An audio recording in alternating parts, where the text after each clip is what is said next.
I hear I'm fortunate enough to have you grace us with a little bit of your own personal poetry. Yes. Well, would you mind kindly sharing that with us? Yeah, I definitely can share some poetry. All right, go for it. All right. Maybe I'll start off with a happy one. All right. Okay. This one's called "I'm Glad I'm Not Bisexual. I couldn't stand being rejected by men as well as women." It's actually a quote, but it's anonymous, so I don't know who wrote it. But I was inspired by the quirkiness of the title. Quote. Okay, here we go. "I couldn't wish to be so greedy. I'm already attracted to a beautiful man. There's nothing wrong with an attractive woman. Curvy, fleshy, hips, hourglass shape and all. There's a reason why men and women alike like the soft touch of a delicate caress. The scent is even appetizing. A woman with taste will spray on her favorite perfume something like, I prefer the classics, Chanel No. 5. Like everything else, the visuals are key. There's a lot of fuss over a man's preference. Long or short hair, fair or bronze skin, blonde or brunette. Whatever they like, there are many options. For me, I keep things simple. Short cropped hair, honey complexion, anything considered low maintenance. I want my natural beauty to shine through. Visuals are only one part. Just hearing that sing-song voice while her full lips purse against your ear, then slightly trace down your neck. She's caring and sensitive. She's strong and independent, witty and clever, and possibly the best woman to grace your inner circles. My appreciation just ends here. I can look at a woman and find everything that makes her admirable. However, my heartstring plays for a man. My body yearns for his warmth, and the love that bonds us together sticks through. And honestly, I can't afford to be loved, in love, or lose a love by the hands of both a man and a woman." Well, Bianca, that was beautiful. Thank you. Well, I think the thing I liked the most was your amazing use of imagery. Thank you. That was something. So that starts us out with happy. Where do you take us next? Okay.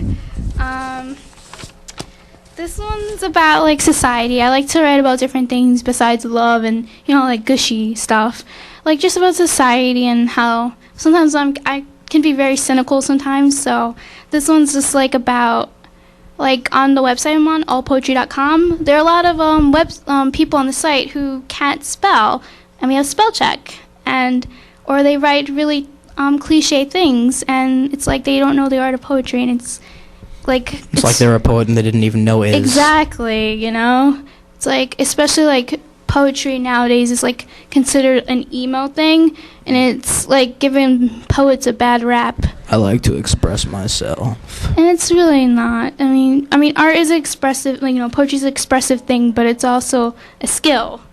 Like any other type of art form, you have to have some skill to be good at it, I think. So, here's my poem. It's called Motherfucker. Fantastic. Yes. Here we go. Spell check teaches you nothing but to be another lazy son of a mother. You write like your 2 cents mean a damn thing. So it does seem cynical that I believe God's greatest invention makes half of the world's population smarter than they really are. Let's just admit it. The human race might be more advanced than our neighboring monkeys and chimpanzees. But when a person allows a mediocre rhythm and blues singer dictate 12-year-olds' motives that smacking woman's plain, old, and simply right, how can we really justify our intelligence? How can we? Wow.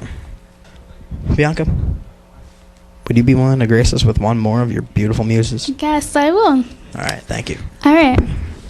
Okay, this one I wrote a couple weeks ago. I was in my dorm and I was very bored, so sometimes things spring up. So, yeah. This is kind of like a stream of conscious type of write. I write like that a lot. So, here we go. It's called Today Was Like Any Other Day. The voices drowning in the sea of unknown, a familiar sound of the unfriendly and dead. All I wanted was a reason to leave my bed. Stuck in a kaleidoscope of meaningless bullshit, wondering if there's a purpose of it all. My emotions aren't determined by the colors of my mood ring. The sky, an open-ended excuse to dive in, is filled with different shades of gloomy gray. Sunday afternoons are my reason to escape. Dreary these days are when you're sitting alone in a four-sided cardboard of a bedroom, trying to sketch through texts of human rights for third world countries. How I yearn for the touch of him. During the daylight, and the desire is impotent. By nightfall, my passion is unleashed when I'm the most lonely. As usual, I'm blasting static over the silence. It's ringing through my earlobes and pounding through my heart. This is just like any other day. Today was like any other day. End of rant. Wow, that was powerful. Thank Bianca, you. thank you very much for being on the show. I'd be happy to have your passions grace us once more. Okay, I would totally do it again. All right, thank you very much, Thank Bianca. you so much. Absolutely.